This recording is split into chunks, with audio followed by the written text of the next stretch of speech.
What is the future of America?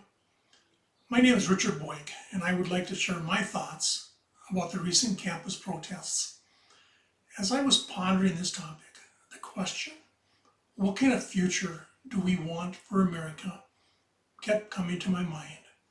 This country has seen its share of protests, from the Boston Tea Party, which took place during the American Revolution in 1773, to women's rights, to Vietnam, and to the current protests we see on our university and college campuses today.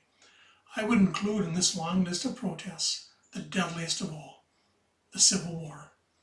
The First Amendment to our Constitution protects our freedoms of speech and the right to assemble, and we all enjoy and benefit from these rights in many different forms and situations. But like all things in life, we face boundaries in what we can do, what is acceptable or unacceptable in our behavior or action. Protesters also face boundaries in what they can do during a protest.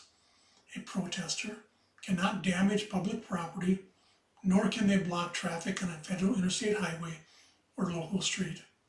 They cannot take away the rights of others, nor can they threaten or harm others. So, why are these boundaries crossed, and why are they not enforced? To start with, the responsibility of teaching boundaries should fall on our parents or family. Unfortunately, our government has been helping to destroy the family unit. This responsibility then falls on our educational system. The problem is that our educational system, in too many cases, are unable to do this. Because of protests called lawsuits, schools have had their hands tied.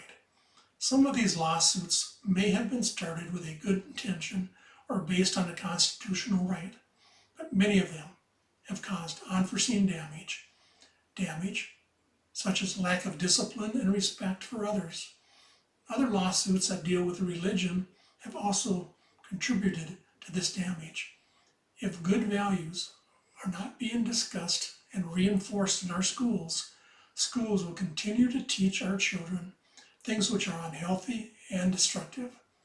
This unhealthy and destructive teaching is unacceptable and threatens the future and health of these students and America. Careers that should be successful may not even get started or last long if they have no values. For example, a lawyer that breaks their oath, a student that commits a felony by causing physical damage to buildings or others, or even worse, a student charged and convicted of treason because of what they said. We also have too many educators that are radical, teaching and pushing their students in their un-American radical ways. Administrators that could have stopped the protests as soon as school rules were broken or as soon as property began to be damaged are not doing anything. These educators, including administrators and professors, should not be teaching or leading our schools.